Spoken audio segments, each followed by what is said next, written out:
మన రక్తం ఆరోగ్యంగా ఉండటం ఎంత ముఖ్యమో మనందరికీ తెలిసిందే.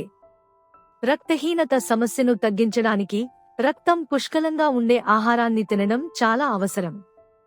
ఈ విషయంపై కొన్ని ముఖ్యమైన సూచనలు మీకోసం. 1. బూడిద గుమ్మడికాయ. బూడిద గుమ్మడికాయను రోజూ ఒక ముక్క బూడిద గుమ్మడికాయ లేదా రసం రూపంలో తీసుకోవడం వల్ల రక్తం పెరుగుతుంది. ఇది రక్తహీనతను తగ్గించి శరీరానికి కావలసిన ఐరన్ను అందిస్తుంది.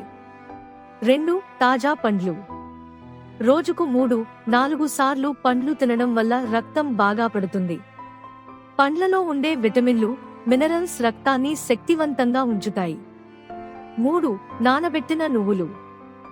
నానబెట్టిన నువ్వులు తింటే రక్తంలో ఐరన్ స్థాయిలు పెరుగుతాయి.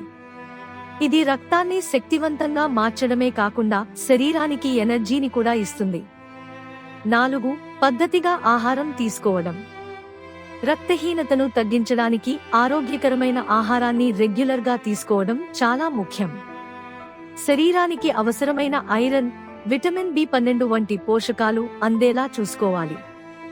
రక్తం బాగా తీయరు కావాలంటే పై చెప్పిన సూచనలను పాటించండి. సరైన ఆహారం ద్వారా మన శరీరాన్ని ఆరోగ్యంగా ఉంచుకోవచ్చు. ఇలాంటి చిన్న ఆరోగ్య సూచనలు మీ జీవితాన్ని మరింత మంచిగా మార్చగలవు.